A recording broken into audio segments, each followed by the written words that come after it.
construyendo ideas con sentido. El grupo SIP cambia tu mundo.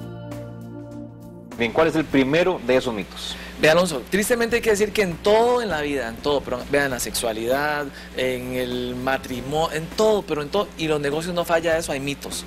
Un mito es precisamente esas leyendas, esos cuentos que parecen como que son tan ciertos, ¿verdad? Como que usted se los cree, pero que al final cuando ya estás viviéndolos te das cuenta como que no, que todo era una falsedad.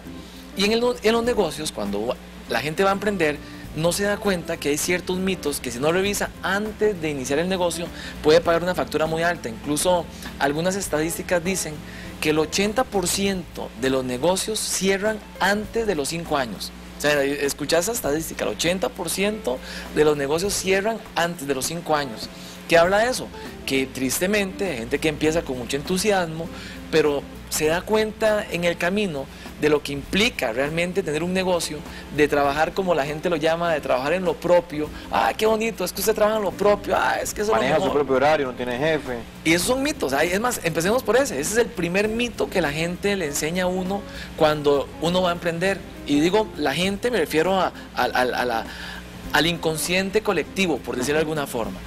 Uno de los mitos, y ese es el que me parece que es muy delicado, es el mito, es que cuando yo tenga mi propia empresa, yo voy a ser mi propio jefe. Y cuando empezás tu negocio, te das cuenta que todo cambió, que tenés más jefes de la cuenta. Ya vas a tener, si estamos aquí en Costa Rica, la Caja Costarricense de Seguro Social desde el primer mes te va a llegar a cobrar precisamente planilla. Tenés que pagarle los impuestos a la municipalidad. Además de eso, tenés que tributar. Además de eso, si no cumplís ninguna de esas, ¿verdad? Posiblemente te cierran el negocio, dependiendo del negocio, Ministerio de Salud. O sea, al final tenés que darle cuentas a más gente de la que vos pensaste que tenías que darle cuentas. Quito ahora sí la parte de legalidad y vámonos ahora sí a la parte de los empleados. Ahora resulta que tenés más jefes porque prácticamente las leyes, cuando usted ve precisamente cómo opera el Código de Trabajo, se da cuenta que el empleado tiene muchísimas formas de defender sus propios derechos. Y el que muchas veces y en muchos casos está desprotegido es el propio patrono. Cuando usted comienza a revisar algunas leyes, usted que también está estudiando Derecho, se da cuenta que si bien es cierto es necesario que los empleados, no estoy diciendo que eso no sea importante, por supuesto que sí, porque en eso hay de todo, patronos que tristemente explotan a la gente, pero terminas también siendo hasta a veces empleado, por decirlo de alguna forma, de los propios clientes. Entonces, aquella idea que tenías de que cuando ibas a tener tu negocio, ibas a tener horario disponible, que ibas a hacer con tu horario lo que vos querías o no, al final eso es pura mentiras. La gente cuando ya comienza a desarrollar el negocio se da cuenta, Alonso, por ejemplo en este tema del horario, leí hace un tiempo atrás una investigación en Estados Unidos que decía que los emprendedores en Estados Unidos, los que tenían su propia pequeña empresa o su microempresa, tenían aproximadamente al día o laboraban al día aproximadamente 16 horas.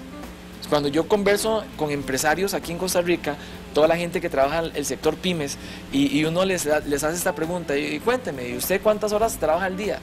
Miren, yo me he dado cuenta que esa estadística de Estados Unidos no dista mucho. La gente anda trabajando 16, 15 horas diarias para sacar adelante su negocio, y esto precisamente es lo que quiero plantear para que muchas personas que tal vez tenemos esa ilusión, como decimos en buen tico, que cuando abra mi negocio, cuando tenga mi negocio me la voy a tirar más rico. Eso es cuento, eso no sucede así. La gente cumple su horario, sus empleados cumplen su horario, pero si al cliente no se le ha podido dar o cumplir con la promesa que se le hizo de servicio, vas a tener que quedarte trabajando 5 horas más porque tienes que al día siguiente entregar el servicio o el producto que le prometiste al cliente. Porque si no das un buen servicio y no generas satisfacción, posiblemente entonces no vas a tener una buena reputación, tu marca se va a ver afectada y vas a fracasar. Entonces, mitos como estos, que la gente los toma muy así, como de manera superficial, son muy peligrosos si uno no los analiza antes de empezar un negocio. Otro mito que es muy común, la gente dice, es que tener un negocio propio es la forma más fácil de hacer dinero. Y usted ve a la gente empezando un negocio y creyendo, Alonso, en serio, que el primer mes se van a hacer millonarios. Y no se dan cuenta que primero tenés que desarrollar marca, que primero tenés que darte a conocer. No se dan cuenta. Y eso no se da en un periodo de meses. No, jamás. Incluso las grandes empresas, cuando hacen sus inversiones de capital para empezar sus operaciones, saben que a veces son 2, 3 años de estar invirtiendo para comenzar a ver utilidades. Los primeros 2 años, los primeros 3 años, precisamente son años o es un periodo para apenas yo lograr lo que llamamos en administración punto de equilibrio. Apenas para que mis gastos se puedan compensar y equilibrar con mis ingresos. Y en ese proceso, en donde no vemos el dinero fácil, precisamente ahí es donde tal vez podríamos decir que todo esto suma a que el 80% de los negocios antes de los 5 años terminan fracasando. Hacer dinero no es fácil. Y tristemente también hay que decirlo desde aquí, no es el tema del día de hoy, pero ganemos tiempo y matemos 2 pájaros en una sola. Una de las cosas que personalmente yo logro identificar cuando trabajamos con pymes y con los emprendedores es que hay quienes tienen serios conflictos y serias habilidades a la hora de manejar su propio dinero. Todo lo que tiene que ver con la administración de las finanzas, hay gente que maneja unos desórdenes, entonces aquella cosa es, ¿verdad? Una caja chica, ¿verdad? Todo lo que entra al negocio, papi, me da plata para llevar al colegio, cógelo ahí, nada más ahí yo me recuerdo, después le digo al contador, ay mi amor, es que resulta que tengo que ir al súper, coge ahí, anda, comprate lo que tengas que comprar. Y cuando se da cuenta, la gente vuelve a ver las utilidades dónde están. ¿Dónde están las ganancias? Por eso es que los expertos siempre tratamos de recomendarle a la gente que cuando usted tiene su propio negocio, tenga usted un salario. Tenga su propio salario, se ponga usted un salario. ¿Para qué? Para que desde ahí usted precisamente pueda llevar el orden de las finanzas. Porque, digamos, puede ser que alguien sí pueda hacer el dinero muy fácil, que haya identificado un buen nicho de mercado, un buen producto, un buen servicio, que tenga gente muy contenta, que esté fidelizando muy bien a los clientes, pero que pueda hacer, que tal vez en algún momento no esté viendo utilidades y puede deberse tal vez a un mal manejo financiero. Otra idea, Alonso, en los minutos que nos quedan, tiene que ver mucho con lo que estuvimos conversando en el programa anterior. Hay un mito que yo creo que hay que verlo con mucho cuidado. Y es aquel dicho popular que la gente tiene que dice es que el que no arriesga no gana.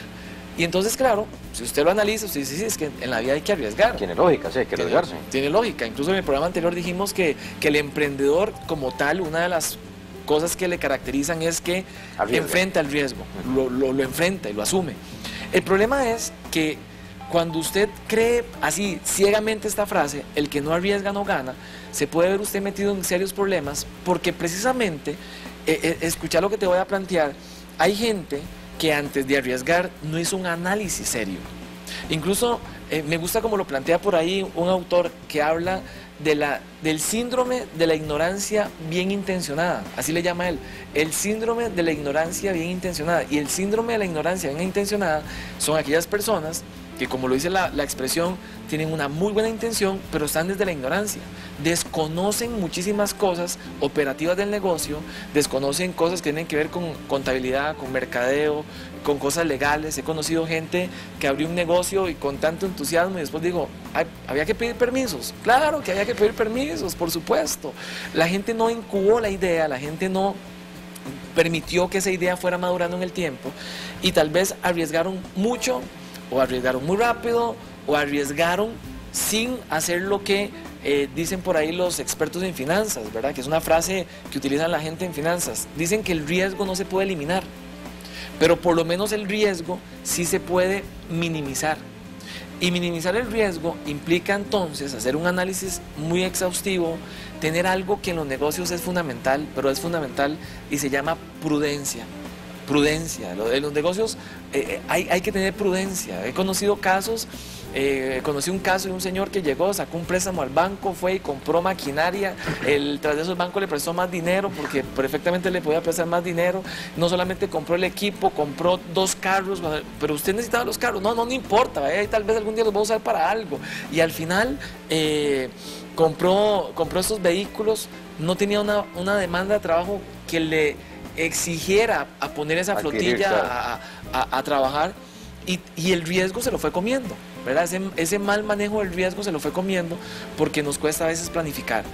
Precisamente una de las claves, y podemos conversarlo tal vez en el siguiente programa, tiene que ver con el hecho de cómo yo voy planeando también la elaboración de mi proyecto y entender que hay momentos, Alonso, donde por más que me apasione ese proyecto, por más que me apasione ese servicio que yo quiero proponerle al mercado, tengo que echar para atrás y tengo que decir, o no es el momento, o no es el producto, no es viable, o no es el servicio, o no es factible, simplemente no es factible porque no es rentable. Y eso hay que decirlo de esta forma. ¿Por qué? Porque todos los que emprendemos un negocio tenemos que ir buscando precisamente la rentabilidad, tenemos que ir buscando la utilidad.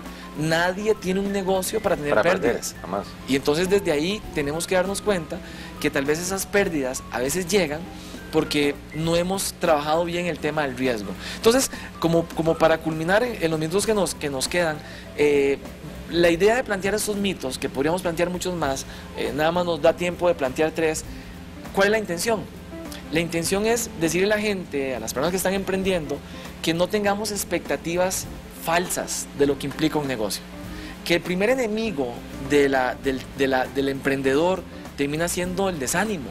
Y el desánimo muchas veces viene porque teníamos todas esas expectativas falsas, basadas en mitos, que tristemente cuando nos vimos ante otra realidad, nos hacen huir. Por eso, importantísimo recordar 3 cosas muy rápidas. Número 1, que un negocio no es un suceso, un negocio es un proceso. Y no es de la noche a la mañana que usted gesta una oportunidad de negocio.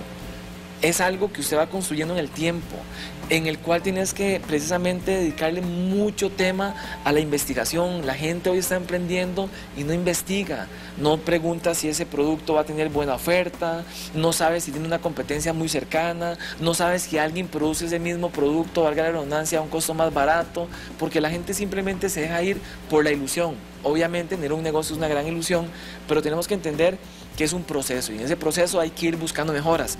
Lo segundo es recordar a la gente que no solamente en ese proceso hay que esforzarse, sino que hay que esforzarse de manera intencionada.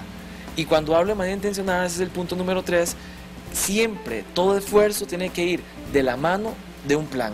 Cuando el esfuerzo no va de la mano de un plan, ese esfuerzo va a ser tiempo, dinero, energía, ilusiones perdidas, porque tenés que sustentarlo en algo. Y voy a utilizar la palabra que mencionaste hace un instante atrás, y es viabilidad. Si no es viable lo que se está planteando, posiblemente estamos en el negocio incorrecto y estamos cavando nuestra propia tumba. Perfecto, don Juan, muchísimas gracias.